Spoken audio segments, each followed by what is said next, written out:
dipungut 1 rupiah pun oleh negara. Dan dia boleh menangkap dimanapun. Mau di jalur 1, jalur 2, jalur 3, mau zona 1, zona 2, zona 3, itu boleh. Jadi kalau ada yang mengatasnamakan nelayan kecil, padahal nelayan kecil sudah dibebaskan, tidak dipungut PNBP, boleh menangkap di jalur mana, jalur 1, 2, jalur 1, 2, 3 itu 5 mil, 12 mil, sampai di atas 12 mil. Itu jalur 1, 2, 3. Kalau zonasi itu berdasarkan WPPN ini, ya. Jadi dalam pagi hari ini saya ingin menyampaikan terkait materi kepelabuhanan perikanan. Biar adik-adik tahu. Baik, bismillah. Assalamualaikum warahmatullahi wabarakatuh. Waalaikumsalam warahmatullahi wabarakatuh. Selamat pagi. Salam sejahtera untuk kita semua. Baik, di pagi hari yang indah ini, yang cerah ini, dan pada kesempatan yang sangat baik ini, kita syukur alhamdulillah kepada Tuhan Yang Maha Kuasa tentunya, karena dengan rahmatnya saja sehingga kita dapat berkumpul. Belum kompak, ulang lagi. Pelabuhan Perikanan Samudra Kendari, Sosoito. Oke, baik. Jadi memang filosofi ini, izin Bapak, Sosoito ini ya bahasa daerah sini yang artinya cocok. Iya. Jadi cocok atau mantap. Benar gak? Ada yang orang tua laki di sini, boleh angkat tangan? Iya, salah satu suku asli Pak di sini ya suku Tolaki.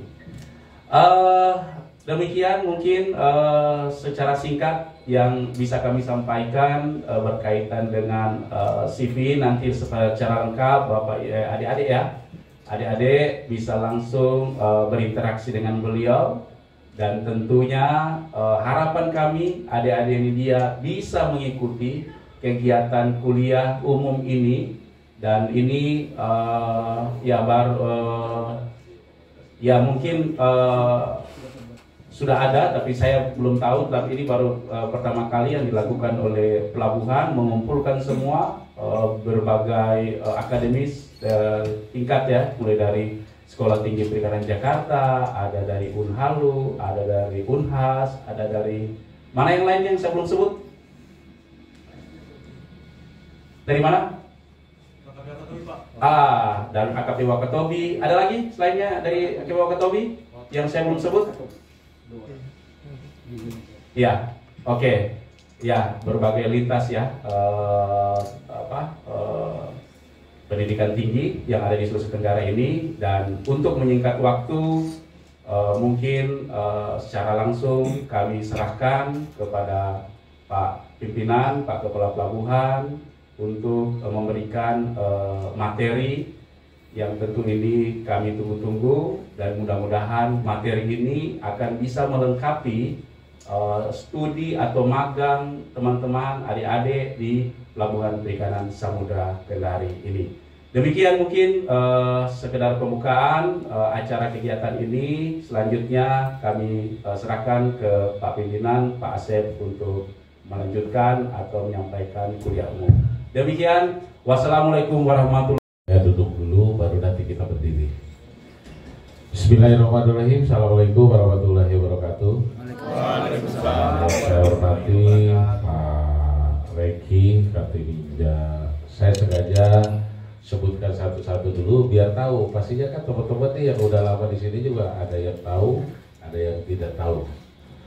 Di sebelah kiri saya ada Pak Reki, Ketua Tim Kerja Sarana Prasarana. Kemudian ada Pak Budi, Ketua Tim Kerja Pelayanan Usaha. Kemudian Pak Ikram, Ketua Tim Kerja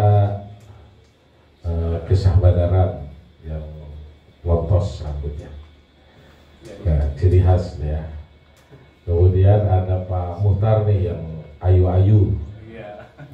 Beliau Ketua Tim Kerja Operasional Pelabuhan ya. Kemudian ada Ibu Rosdiana, beliau adalah Kepala Subbagian Umum. Pertama-tama kita panjatkan puji syukur kehadiran Allah Subhanahu wa taala, Tuhan yang Maha Kuasa. Alhamdulillah pada pagi hari ini kita dapat berkumpul di ruangan Aula PPS Kendari dalam rangka penyelenggaraan kuliah umum dari dosen praktisi. Dalam hal ini pada kesempatan pertama saya ingin menyampaikan materi terkait dengan kepelabuhanan perikanan. Nah, yang selanjutnya ada di dosen praktisi yang kedua, Bapak Mukhtar yang udah senior. Nanti akan menyampaikan juga, akan menyambung dari saya. Yang saya hormati Pak Samsul Tabrid, Pak dari Unhalu, terima kasih sudah hadir. Sengaja saya berdiri ya. Sengaja saya hari ini mengadakan kuliah umum. Paling tidak teman-teman saya ingin bertanya, udah praktek di pelabuhan perikanan? Siapa yang sudah tahu apa itu pelabuhan perikanan? Fasilitas apa yang ada di pelabuhan perikanan? Klasifikasinya seperti apa pelabuhan perikanan? Ada yang udah tahu belum? Angkat tangan, angkat tangan. Kalau ada yang udah tahu enak, saya duduk, teman-teman yang udah tahu jadi dosen. Ada yang udah tahu belum? Belum kan? Nah, jangan sampai ketika kita praktek di pelabuhan perikanan, kita tidak tahu rumah praktek kita pelabuhan perikanan. Kan itu. Ini kalau sistem perang, teman-teman udah ketembak duluan sama OPM. Kenapa? Belum tahu dulu. Nah, sebelum saya menginjakkan ke materi, saya memperkenalkan diri, saya nama Asep, pastinya orang udah tahu semua teman-teman kan. Asep itu dari mana? Nggak tahu, karena Sulawesi Tenggara jauh ya. Ada Asep sedunia. Jawa Barat, saya Jawa Barat, Banten. Saya lahir di Jawa Barat, orang tua keturunan Banten dengan Jawa Barat. Kemudian berdinas di PPN Karanghantu dari mulai CPNS sampai jadi kepala pelabuhan. Lama sekali di Banten. Karena orang Banten, akhirnya dari mulai CPNS, dari nelayan CPNS sampai jadi kepala pelabuhan di Karanghantu. Setelah itu ke Belawan, 1,5 tahun di Belawan. Di sana sangat ekstrim. Di sini mana orang Medan? Ada orang Medan? Ada. Boru apa? Boru apa? Lubis? Siombing. Saya Siregar. Kalau pengen dapat marga harus potong apa? Itu tidak dipungut 1 rupiah pun oleh negara. Dan dia boleh menangkap dimanapun. Mau di jalur 1, jalur 2, jalur 3, mau zona 1, zona 2, zona 3, itu boleh. Jadi kalau ada yang mengatasnamakan nelayan kecil, padahal nelayan kecil sudah dibebaskan, tidak dipungut PNBP, boleh menangkap di jalur mana, jalur 1, 2, jalur 1, 2, 3 itu 5 mil, 12 mil, sampai di atas 12 mil. Itu jalur 1, 2, 3. Kalau zonasi itu berdasarkan WPPN ini ya. Jadi dalam pagi hari ini saya ingin menyampaikan terkait materi kepelabuhanan perikanan. Biar adik-adik tahu kan pelabuhan umum, tapi kita sama-sama punya sabandar. Ada sabandar di pelabuhan perikanan, ada sabandar di pelabuhan umum. Oke, next materi coba.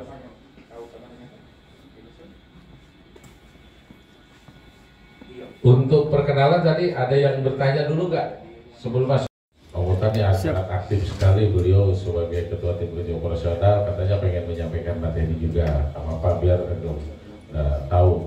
Dan saya menyampaikan ini udah sering sekali, ada di Utirta, di Unsia, di Undri, kemarin minta juga dari Unpad untuk kuliah umum. Ini kebetulan hari ini saya lagi ada kosong, makanya ngobrol dengan teman-teman Katimja. Oke lah, kita ngadain kuliah umum biar teman-teman yang praktek di sini khususnya biar tahu apa itu pelabuhan perikanan. Lanjut. Nih, definisi pelabuhan perikanan seperti adik-adik tahu sendiri. Jadi pelabuhan perikanan itu yang terdiri dari daratan, perairan dan sekitarnya dengan batas-batas tertentu. Jadi pelabuhan perikanan itu sudah jelas di definisi itu jelas. Di sini sebagai ada tempat kapal perikanan bersandar, berlabuh, bongkar muat, ikan dilanggar dengan fasilitas keselamatan dan lain-lain. Ini udah jelas. Pelabuhan perikanan itu berarti suatu kawasan. Ada daratan, ada perairan di situ. Jadi kalau cuma hanya daratan doang, nggak ada perairannya, nggak dikatakan pelabuhan. Ya, lanjut. Nah, tugas dan fungsi pelabuhan perikanan. Tugas dan fungsi pelabuhan perikanan ini yang mana ya? Ini ada dua. Tugas pemerintahan dengan tugas pengusahaan. Jadi kalau ditanya pelabuhan perikanan punya fungsi itu dua. Fungsi pemerintahan dan fungsi pengusahaan. Kalau fungsi pengusahaan ini boleh dipindah tangankan dari pemerintah ke pihak ketiga. Contoh kayak di Nijam Jama di dalam pelabuhan ada PT Perindo. PT Perindo boleh melaksanakan fungsi pengusahaan. Kalau fungsi pemerintahan, next. Nah, fungsi pemerintahan ini tidak boleh dipindah tangankan, harus dikerjakan oleh pemerintah, dalam hal ini Kementerian Kelautan dan Perikanan. Seperti halnya di sini tempat pelaksanaan pengawasan dan pengendalian sumber daya ikan, pelayanan pembinaan dan pengendalian mutu ini nggak boleh oleh swasta. Kemudian di sini ada pelayanan tambak dan labuh kapal perikanan yang dilaksanakan oleh Samandar. Ini nggak boleh swasta melakukan ini harus langsung pemerintah. PPS Kendari boleh nggak? Dua operator, satu regulator, satu operator, boleh. Pengusahaannya seperti pas masuk, dermaga dan lain-lain dikelola boleh oleh pihak swasta. Tapi yang fungsi pemerintahan itu tidak boleh seperti ini dipindah tangan. Mana sebelumnya yang pengusaha. Nah, seperti pelayanan pengolahan hasil perikanan, bikin industri perikanan di kawasan itu boleh. Pemasaran dan distribusikan, ya. Ini fungsi pengusahaan yang boleh dialihkan di luar pemerintah. Pelayanan docking dan galangan, seperti di sini kan ada docking nih di PPS Kendari. Itu bukan punya kita, bukan punya PPS Kendari, tapi kita menyiapkan lahan. Ada perusahaan yang berminat untuk menyewa lahan kita, kemudian dia membangun perusahaan docking di sini. Jadi boleh oleh swasta. Ya, ini salah satu fungsi pelabuhan perikanan. Jadi adik-adik, fungsi pelabuhan perikanan itu ada dua, fungsi pemerintahan sama fungsi pengusahaan. Fungsi pemerintahan tidak boleh dipindah tangankan, fungsi pengusahaan itu boleh. Ini fungsi pengusahaan. Nanti untuk materi kita share. Nggak usah ditulis, ya, konsentrasi biar tahu. Kalau ditanya pelabuhan perikanan itu nggak gelap-gelap banget gitu, jangan sampai nggak tahu gitu. Next, terus klasifikasi pelabuhan perikanan di Indonesia ini ada berapa macam, ada berapa kelas pelabuhan? Ini ada 4. Yang paling terbesar adalah pelabuhan perikanan samudera. Apa sih Pak pembedanya antara pelabuhan perikanan samudra, pelabuhan perikanan nusantara, pelabuhan perikanan pantai, dan pangkal perdagangan ikan? Di sini ada. Nanti spesifikasi teknisnya juga ada, ya.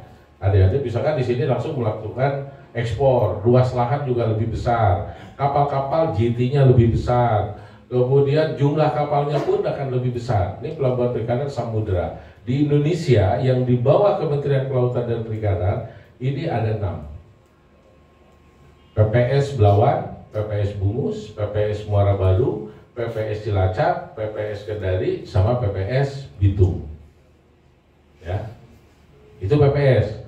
Ada lagi pelabuhan perikanan Nusantara, memiliki kapasitas yang cukup untuk melayani. Nanti ada nih secara detailnya, secara teknisnya nih ada pembeda antara pelabuhan perikanan samudra, pelabuhan perikanan pantai, pelabuhan perikanan Nusantara, dan PPI. Ya.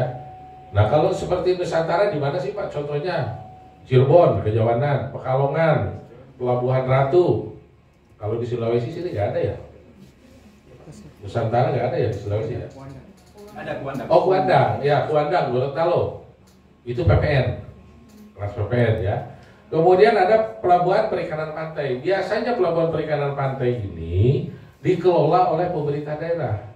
Di Kementerian Kelautan cuma hanya satu yang dikelola oleh Kementerian Kelautan, yaitu pelabuhan perikanan pantai Teluk Batang di Kalimantan Barat. Itu masih dikelola oleh Kementerian Kelautan dan Perikanan. Sisanya itu dikelola oleh pemerintah daerah, dalam hal ini adalah provinsi.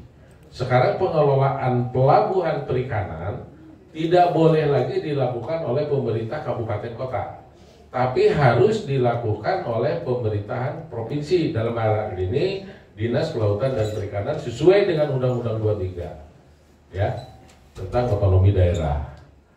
Kemudian pangkalan pendaratan ikan. Nah, ini rata-rata seluruh Indonesia pangkalan pendaratan ini dikelola oleh pemerintah daerah, dalam hal ini adalah Dinas Perikanan. Kecuali TPI.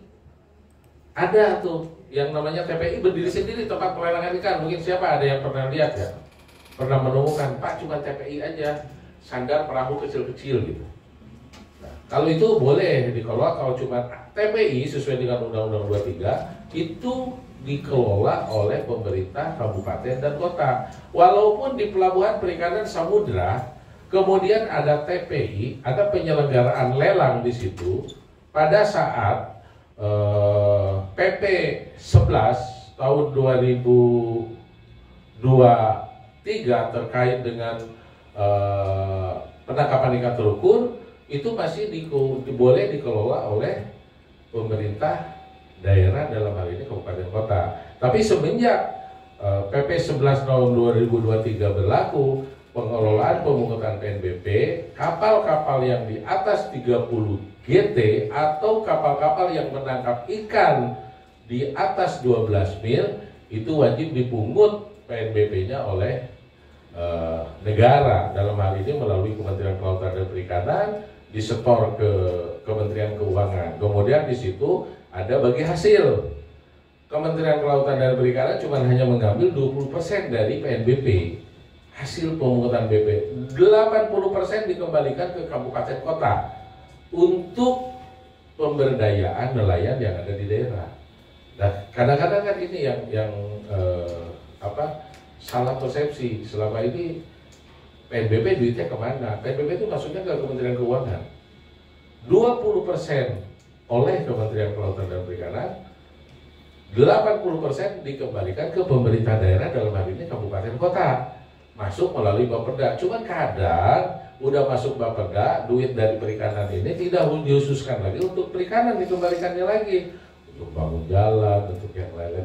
Nah, itu urusannya internalnya pemerintah daerah ya. Lanjut. Nah, ini terkait dengan fasilitas pelabuhan perikanan. Fasilitas pelabuhan itu ada 3 jenis, yaitu fasilitas pokok, fasilitas fungsional, fasilitas penunjang. Inilah yang dikatakan pelabuhan perikanan. Fasilitas pokok itu apa? Yang wajib ada di pelabuhan perikanan ini fasilitas pokok. Pertama harus ada lahan. Kayak ini yang 42 itu ini luas PPS Kendari.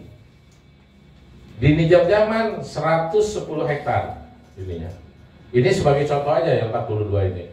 Jadi fasilitas pokok itu kita harus memiliki lahan. Yang kedua, kita harus memiliki kolam pelabuhan. Yang ketiga, harus memiliki dermaga. Yang keempat, jalan komplek, drainase, dan talut. Ini adalah fasilitas pokok dari pelabuhan perikanan. Boleh nggak pelabuhan perikanan bikin dari swasta? Boleh. Kalau di situ tidak ada pelabuhan perikanan yang dikelola oleh pemerintah.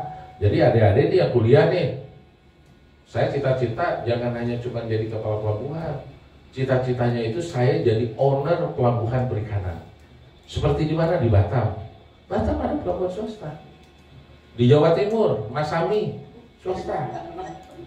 Boleh. Jadi pengusaha lulusan dari Unhalu, lulusan dari Unhas, dari Poltek KUP. Kalau bisa jangan hanya CPNS, P3K, ASN, enumerator, observer, jangan. Saya harus jadi owner pelabuhan perikanan. Karena boleh. Syaratnya cuma ini. Beli lahan, bikin kolam pelabuhan, bikin dermaga, jalan kompleks, drainase, kapalnya ada. Kalau kapalnya nggak ada, mau didaratin sama apa ya? Kemudian yang kedua adalah fasilitas fungsional. Di sini ada kantor administrasi. Nah ini kalau yang ukuran-ukuran ini adalah salah satu contoh yang ada di PPS Kendari. Jadi ini variatif ya. Ini abaikan dulu nih yang 1326 itu maksudnya ini yang di Kendari ya. Jadi kantor administrasi pelabuhan, TPI, kemudian rampu navigasi, instalasi pengolahan air bersih, instalasi BBM, sumber dalam ya, instalasi IPA nih. Coba tuh. Ini fasilitas penunjang, ada gedung bengkel ya. Ini penunjang, ibaratnya ini sunah. Boleh ada, boleh tidak ada. Tapi yang wajib di pelabuhan perikanan adalah fasilitas pokok. Jadi udah ada materi ini ya. Satu, pelabuhan perikanan itu mempunyai dua fungsi.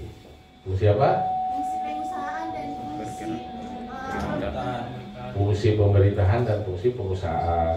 Boleh nggak fungsi pengusahaan dipindah ketinggakan ke pihak swasta?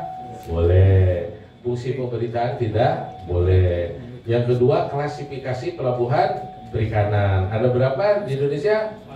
4. Pelabuhan perikanan samudra, pelabuhan perikanan nusantara, pelabuhan perikanan pantai, dan pangkalan pendaratan. Nah, sekarang ada fasilitas. Fasilitas ada berapa jenis? Ada 3. Fasilitas pokok, fasilitas fungsional, dengan fasilitas penunjang. Kalau mau dikatakan pelabuhan perikanan, minimalnya itu harus ada fasilitas pokok, ya. Kalau tidak ada ini bukan pelabuhan perikanan ini namanya ya. Ini mall kalau ada di darat, nggak ada kolam, nggak ada dermaga, adanya ramen, adanya Jeko. Nah itu mall bukan pelabuhan perikanan. Lanjut. Di wilayah kerja pengoperasionalan. Nah, di sini wilayah kerja pelabuhan perikanan ini masih ngambil contohnya PPS Kendari. Nanti akan dijelaskan sama Pak Muhtar. Jadi kita ini sekarang ada program prioritas dari KKP itu penangkapan di kantor ukur. Di dalamnya ada zonasi, ada zona 1, zona 2, zona 3. Di dalam zona itu ada WPPNRI, tempat di mana kita harus menangkap ikan fishing ground. Salah satunya yang di Sulawesi Tenggara ini adalah masuk ke 714 WPP 1714. Masuk zona berapa?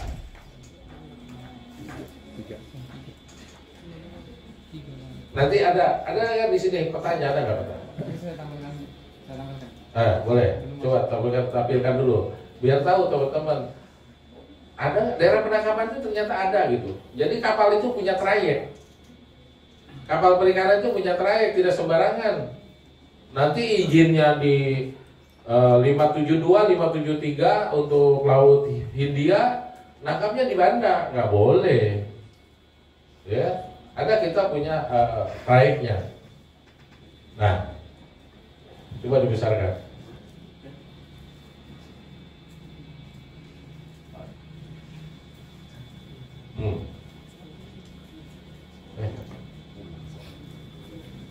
Nah, ini zonasi nih, ya. Ini yang biru ya, dilihat yang biru. Yang biru 572, 573 di Laut Hindia. ini loh. Kemudian Bagus loh. Kemudian ini adalah laut lepas. Ya.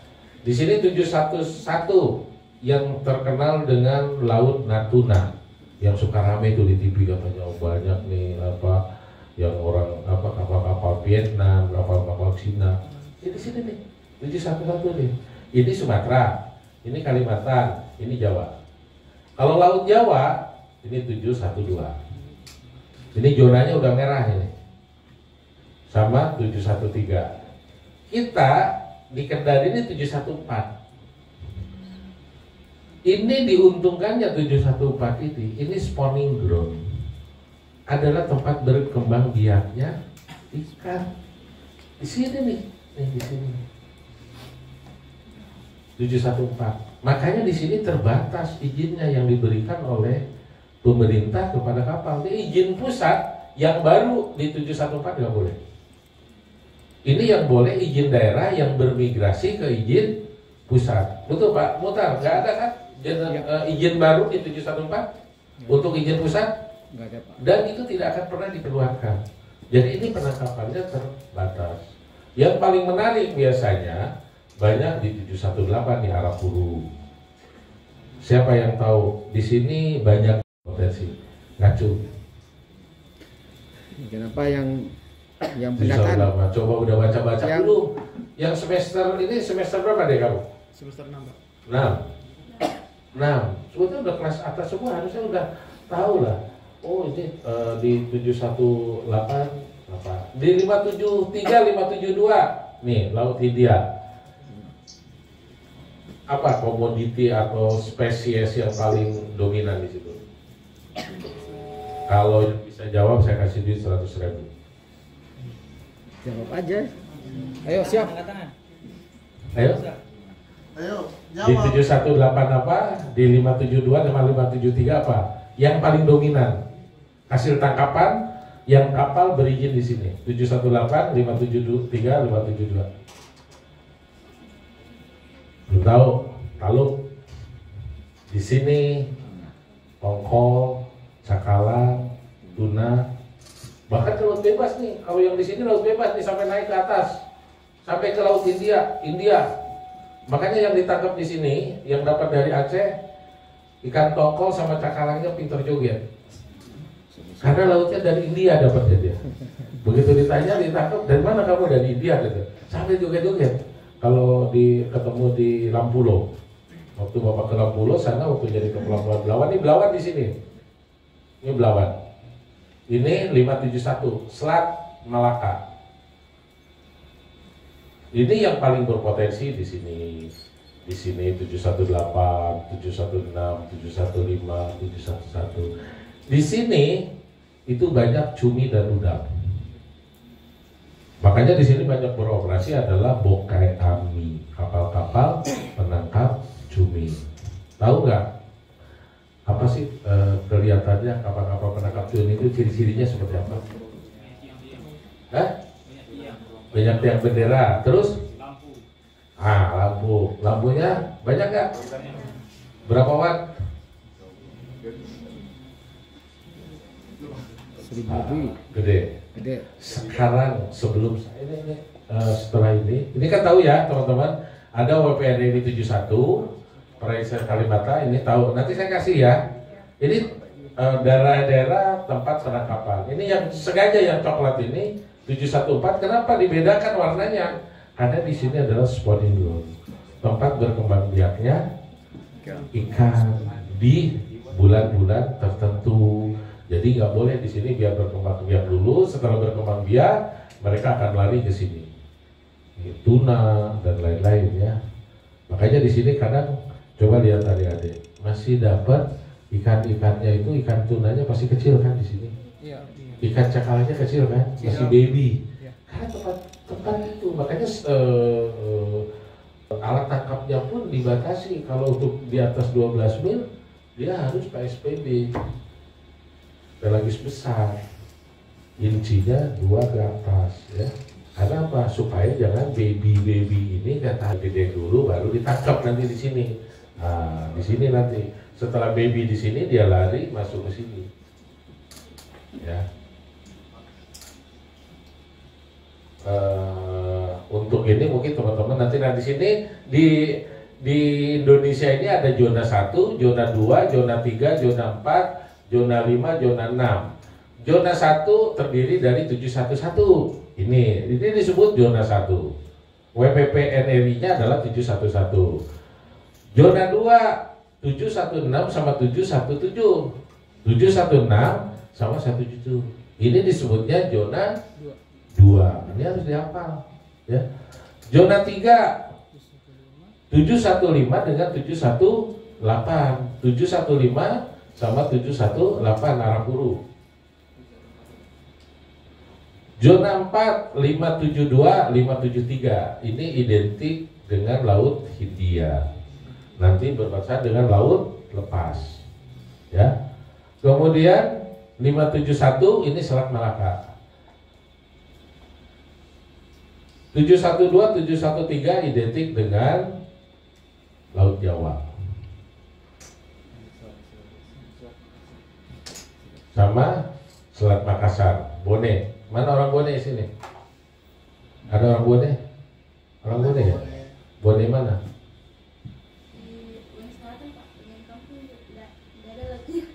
Nggak ada lautnya ya. Di sana banyaknya kebun coklat sama sapi coklat. Ya. Dia juga orang Bone. Iya kan? Karena saya juga orang Bone, nama saya orang Bone. Istrinya ya orang Bone. Ayunya. Ayunya. Lanjut.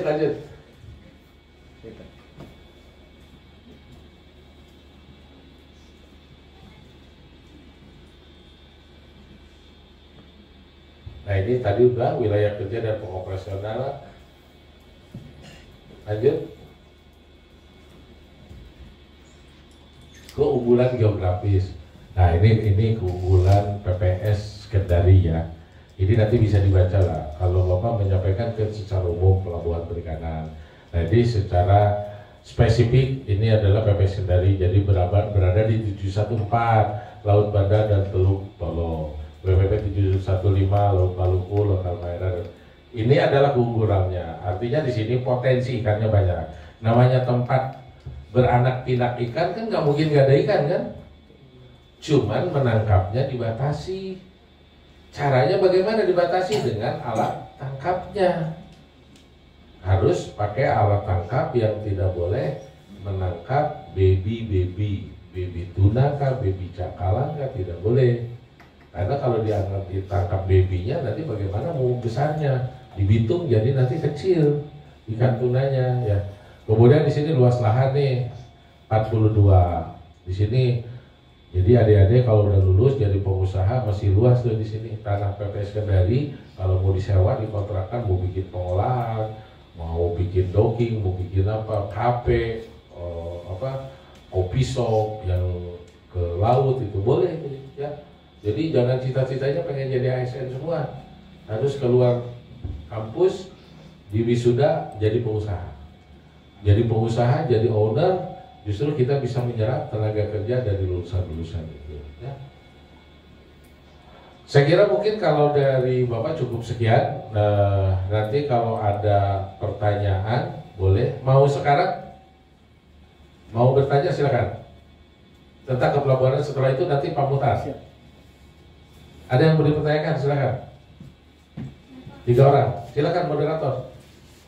Butet pertanyaan. Baik, Asep, Pak Ketua Pelabuhan, terima kasih Bapak atas materi yang telah disampaikan, sangat-sangat tercerahkan dan sangat jelas, menyeluruh tadi sudah dikupas, dibahas ya, mulai dari bahkan beliau menekankan ya berkaitan dengan tugas, berkaitan dengan klasifikasi pelabuhan, berkaitan dengan fungsi dan lain sebagainya. Ini untuk menyingkat waktu, jadi mungkin nanti ini ada sesi selanjutnya lagi dari Pak Mutar akan menyampaikan materi, tetapi kesempatan pertama ini mungkin ada yang ingin menggunakan kesempatan ini untuk bertanya, dipersilahkan. Tata caranya tentu sebutkan nama, asal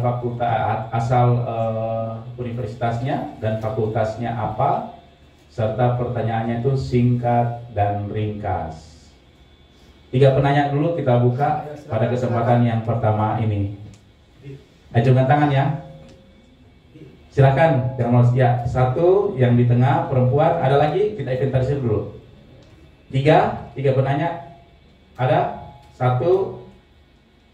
Oke, mungkin yang lain masih malu-malu, kita berikan kesempatan yang pertama dulu nih. Silakan deh.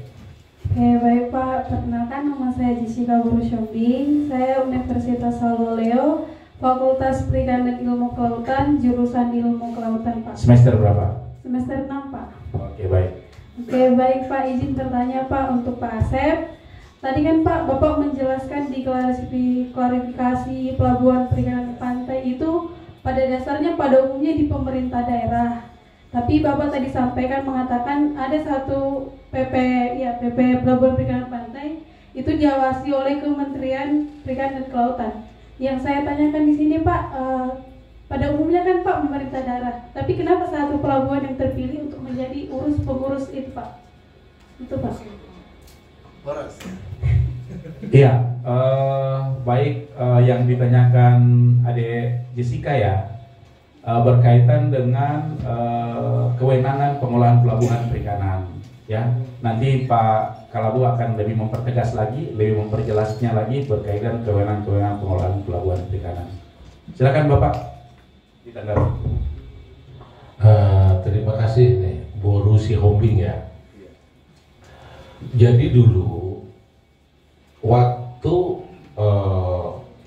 peraturan terkait otonomi daerah, pelabuhan perikanan pantai itu rata-rata dikelola oleh Kementerian Kelautan dan Perikanan. Kemudian semenjak ada otonomi daerah, itu pemerintah daerah ternyata berlomba-lomba ingin mengambil alih pelabuhan perikanan. Diberikanlah pelabuhan perikanan pantai secara bertahap oleh Kementerian Kelautan dan Perikanan kepada pemerintah daerah. Kemudian dievaluasi. Setiap tahun ini diserahkan ada beberapa pelabuhan perikanan yang dulu dikelola oleh pusat gitu. Ternyata banyak juga pelabuhan-pelabuhan perikanan yang dulunya dikelola oleh Kementerian Kelautan dan Perikanan diserahkan ke daerah. Ternyata pemerintah daerah pada saat itu kabupaten kota agak kesulitan terkait dengan pembiayaan operasional.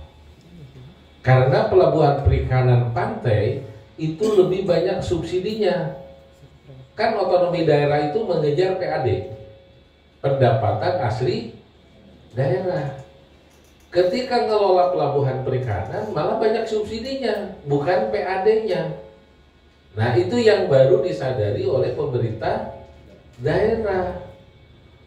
Jadi kalau bisnisnya itu nggak ada untungnya, yang ada adalah rugi. Kenapa bisa rugi Pak? Karena rata-rata di pelabuhan perikanan pantai itu adalah nelayan-nelayan kecil, yang dalam hal ini bukan nelayan industri. Jadi di pelabuhan perikanan pantai tidak ada industri perikanannya. Masuk juga ke dalam, pas masuknya itu hanya motor yang bolak-balik. Dulu cuma 500 rupiah bayarnya motor itu pas masuk, sekarang berapa? 2000 ya. Makanya boleh adik-adik share. Emang betul Pak, dulu motor 500. Teman-teman silahkan searching Pantai Gopek di Banten. Itu adalah pelabuhan perikanan Nusantara karena itu dulunya pelabuhan perikanan pantai. Dinaikkan kelas pada saat Bapak di sana, dinaikkan kelas karena produksinya udah meningkat, kapalnya sudah meningkat dari pelabuhan perikanan ke pelabuhan perikanan pantai ke Nusantara. Nah dulu PP 85 masuk motor itu cuma Gopek, makanya di situ dulu banyak motor aja yang masuk tuh waktu jadi pelabuhan perikanan pantai itu di Karangan tuh. Bisa dikecilin ya? Oke, baik.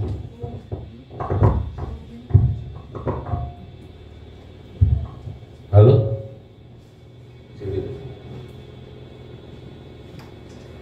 Jadi pelabuhan perikanan pantai itu adalah pelabuhan perikanan kecil.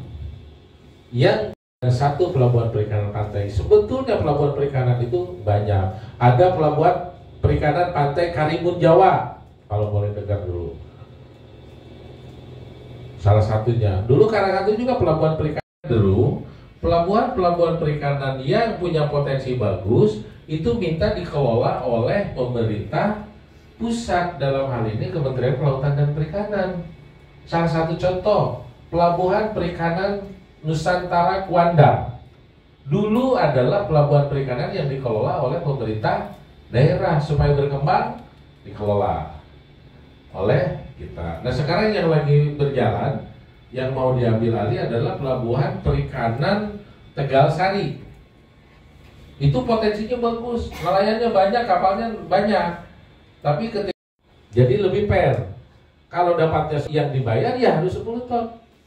Tidak estimasi lagi. Kalau dulu pra 1 tahun bayar misalkan 200 juta. Dapat nggak dapat ikan harus bayar di muka. Makanya dulu disebutnya pra produksi. Kalau sekarang makanya dulu namanya PHP. Dan sekarang namanya PNBP pasca. Ketika tangkap ikan, dibawa ke dermaga, ditimbang, itulah yang harus dibayar PNBP-nya. Berapa Pak dibayar PNBP-nya? Yang pertama ada di penangkapan ikan terukur itu harga acuan ikan. Misalkan kayak cakalang. Cakalang di pasaran di Jakarta itu 18.000 per kilo. Tapi yang dikenakan untuk dasar pemungutan PNBP itu hanya 9.000. Kok Pak 9.000? Kenapa? Kan harga cakalangnya 18.000. Tapi untuk dasar perhitungan PNBP-nya 9.000. Pemerintah menghitung biaya operasional dulu. Misalkan dapat nih cakalang sekilonya 19.000, harga di Jakarta 18.000. Dipotong biaya solarnya, dipotong biaya ABK-nya, dipotong biaya-biaya lainnya. Jatuhlah hitungan itu ke angka 50% untuk biaya operasionalnya, 50% yang harus dikenakan PNBP pasca. Berapa besarannya? Dari harga yang tadinya 18.000 menjadi 9.000, 9.000 dikali 5% dan 10%. 5% bagi kapal-kapal yang di bawah 60 GT. 30 sampai 60 GT itu dikenakannya harga acuan ikan dikali 5%. Sedangkan bagi kapal-kapal di atas 60 GT ke atas itu dikenakan 10% dari harga acuan ikan. Bukan harga ikan ya, harga acuan ikan yang ditetapkan oleh keputusan Menteri Kelautan dan Perikanan. Di mana harganya itu sudah dipotong dulu dengan biaya operasional. Seperti contoh harga cakalang di Jakarta 18.000, yang dikenakan dipungut PNBP paskanya cuma angka 8 sampai 9.000 ya. Cukup ya, Pak. Siapa tadi? Saudara siapa? Iksan. Iksan. Cukup Iksan ya. Ya, jurusan apa Iksan? Jurusan SP Pak, pemanfaatan sumber daya perikanan Pak. Cita-cita mau jadi apa kalau lulus? Cara Pak jadi Menteri Kelautan dan Perikanan. Dari UNAS ya. Jadi mimpi itu jangan tanggung-tanggung. Katanya kan ada istilah mimpilah setinggi langit. Ya kan? Nah kalau yang anak-anak STP ini, adik-adik STP ini karena jurusannya penangkapan, ini peluangnya kalau di KKP salah satunya di Jen Tangkap itu jadi analis sabada. Kalian bisa jadi sabada. Urusan penangkapan, jurusan penangkapan dengan mesin itu boleh karena kalian punya angkapin kan? Nah, yang punya angkapin persyaratan jadi sabada ada angkapin di sini nih, Pak Regi ya. Jadi nanti kalau mau ngelamar jadi PNS, tapi kalau yang tidak memiliki angkapin boleh di kementerian banyak formasinya. Kemarin paling banyak ya. Jadi bukan tidak boleh. Tadi maksud Bapak bukan tidak boleh adik-adik untuk jadi PNS, untuk jadi ASN, tapi lebih baik lagi kalau ada keinginan jadi pengusaha. Karena pengusaha itu loncatannya lebih cepat dibandingkan PNS. Ya, kalau PNS gajinya bulanan, kalau pengusaha itu bisa harian. Oke, cukup ya. Yang tadi yang dari offline sudah ada 2 penanya, yang dari online sudah ada 1 penanya. Kalau terus-terusan nih bisa sampai asar nih. Kasihan dosen yang kedua Pak Mutar. Siap. Oke, Pak Moderator, dikembalikan, saya kira saya cukup. Baik, terima kasih. Berikan aplaus dulu yang meriah oleh Pak Kalabu